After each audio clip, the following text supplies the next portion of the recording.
Bonjour, nous allons ici traiter des sondages en audit et notamment présenter un logiciel qui s'appelle PAC Sondage. Vous envoyez déjà le premier formulaire qui correspond à une table des matières. Donc 4 points. Le plan de sondage, c'est la méthodologie que nous allons suivre.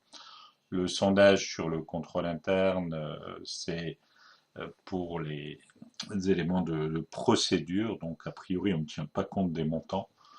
Les sondages sur les comptes, où là, les montants seront essentiels et un outil ici qui nous permettra donc sur ce formulaire de rechercher quelle est la valeur des plus grands éléments et également d'extraire les échantillons avec différentes méthodes aléatoires, systématiques ou par unité monétaire. Le plan de sondage, donc nous avons ici 23 points, nous allons regarder les 5 premiers. C'est, nous l'avons dit, une méthodologie. Quelle est d'abord l'entité auditée, donc en faire une brève description. Quels sont ensuite les éléments que nous allons contrôler, donc quelles sont les transactions. Par exemple, est-ce que c'est le cycle vente client complet avec les flux et les soldes, ou est-ce que c'est uniquement les soldes, le compte client du bilan. Quel est le risque que nous envisageons a priori? Est-ce que ce serait plutôt une surestimation par exemple du solde client au bilan ou une sous-estimation? Est-ce qu'on est aussi sur des procédures ou sur des valeurs? Donc dès qu'on tient compte des euros, on est sur les valeurs, et si on n'en tient pas compte, a priori, nous sommes sur des procédures. Population, de quoi est-elle constituée? Donc ça peut être l'ensemble du compte client. Et l'unité d'échantillonnage. Alors là, deux possibilités essentielles ici, c'est soit de dire que l'unité c'est un client, soit de dire que l'unité c'est un euro, et de travailler en unité monétaire. Voyons dans un premier temps le travail sur les procédures avec les sondages sur le contrôle interne, l'échantillonnage avec la loi binomiale.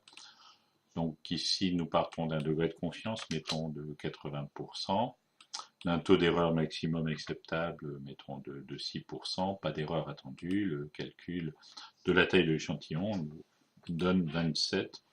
Donc avec la possibilité de conclure que si nous avons trouvé zéro erreur dans un échantillon de taille 27, nous pouvons annoncer avec un degré de confiance de 80% que le taux d'erreur dans la population, quelle que soit la taille de celle-ci, ne dépasse pas 6%, autrement exprimé que ce taux est compris entre 0 et 6% de la population.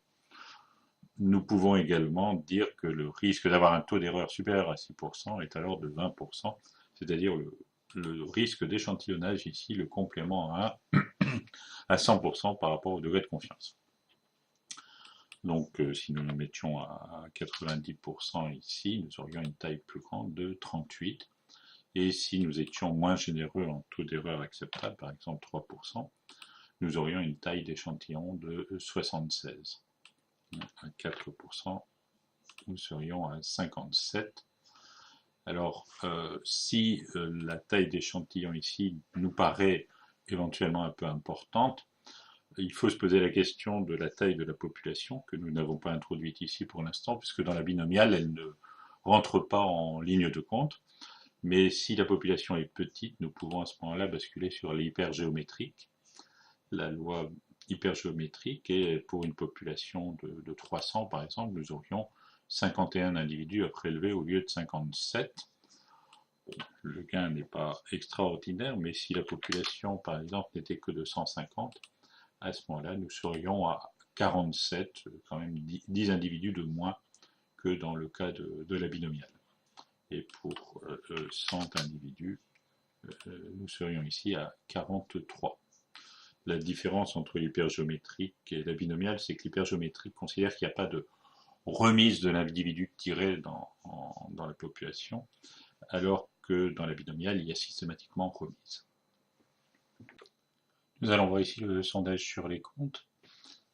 Le compte client, par exemple, client au bilan. Donc, imaginons que le risque inhérent soit très élevé, 85%, et que le risque lié au contrôle interne soit aussi fortement élevé à 65%. Nous pouvons en conclure que le risque d'anomalie significative est à 55-25.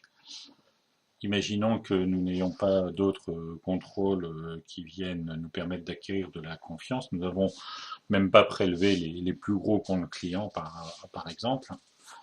Nous sommes donc à un risque avant sondage de 55-25%. Nous voulons arriver à un risque final de 5%, risque d'audit général de 5%. Donc le risque acceptable ici est de 9,05 et le degré de confiance demandé est de 90-95. Si nous avons une erreur acceptable de 8 000 € dans ce poste qui en fait 250 000, le taux d'erreur maximum acceptable est ici de 3,20%. Nous n'avons pas prévu d'anomalie et donc le calcul nous donne 74 individus à prélever dans l'échantillon. Ces 74 individus, c'est compte tenu d'un taux de confiance, d'un degré de confiance de 90%. Or, évidemment, nous cherchons 95, mais 90 permettront d'arriver à ce stade-là.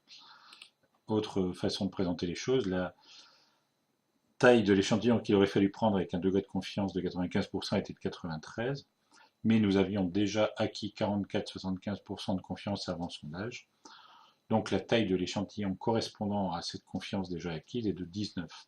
C'est comme si nous avions déjà traité 19 individus sans trouver d'erreur, et donc nous allons prendre simplement un échantillon de 74. La conclusion possible, si nous ne trouvons pas d'erreur ici, c'est de dire que compte tenu du fait que nous avons trouvé 0 erreur dans notre contrôle d'une taille de 74, d'un échantillon de 74 individus au sein de 250 000 unités monétaires, nous pouvons dire que le montant de l'erreur dans le compte client a 90% de chances de ne pas dépasser la somme de 8 000 €, donc d'être compris entre 0 et 8 000. Ce degré de confiance est ici suffisant dans les sondages clients pour nous permettre de rester dans le cadre de 5% de risque d'audit général. Nous allons maintenant nous intéresser à l'extraction d'un échantillon. Il faut préalablement choisir un fichier TXT. Ici, j'ai repris une balance client. Nous définissons la taille de l'échantillon à prélever, par exemple 20 individus. Nous pouvons prélever un échantillon totalement aléatoire de manière simple. Donc ici, nous avons les 20 individus prélevés qui correspondent à 20 lignes tirées au hasard. La ligne 50, la ligne 111, la ligne 140 et ainsi de suite. Donc c'est le hasard total.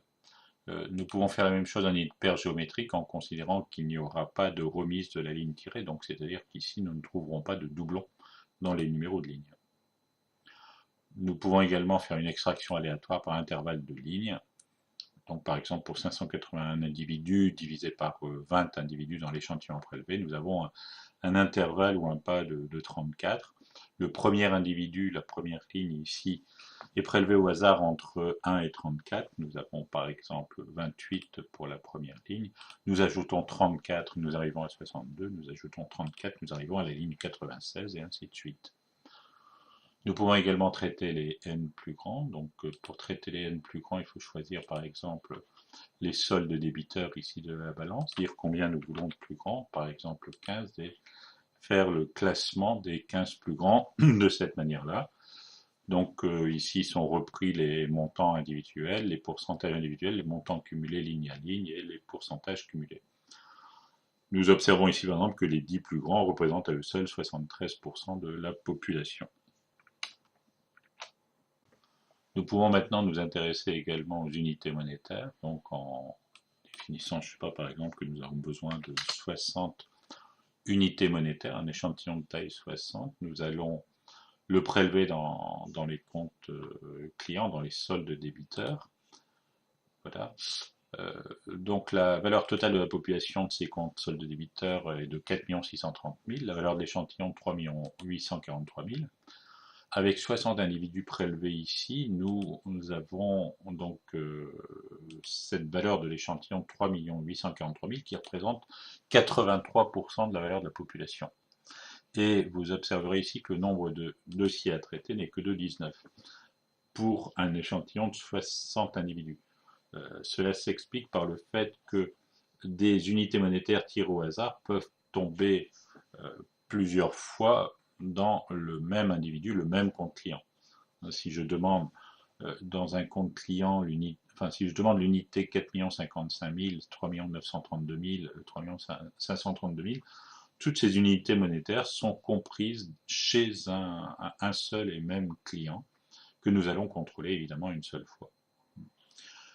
Si les clients ne présentent pas d'erreur, donc bien évidemment nous avons un nombre d'erreurs binomiales de 0 et un total d'erreurs dans les comptes clients qui ressort également à 0. Si nous avions une erreur, par exemple ici, au lieu de 63 000, on va dire que c'est 53 000 la réalité du compte.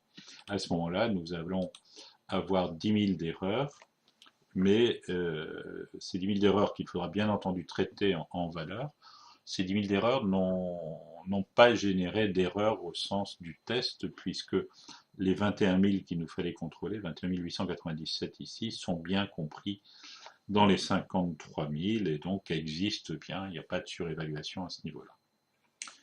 Si nous avions 0, par contre, nous serions ici embêtés parce qu'il y aurait une erreur au sens binomial du terme, ce qui nous obligerait à réaugmenter la taille de notre population. Nous aurions pu partir aussi d'un échantillon ici plus important en ayant déjà intégré la possibilité de trouver une erreur. Mais évidemment, la taille de l'échantillon serait plus importante dans ce cas. Je vous remercie pour votre attention. Si vous souhaitez acquérir ce logiciel PAC-Sondage, vous pouvez vous rendre sur mon site www.michelpironformation.fr. Vous y trouverez également des formations sur les sondages.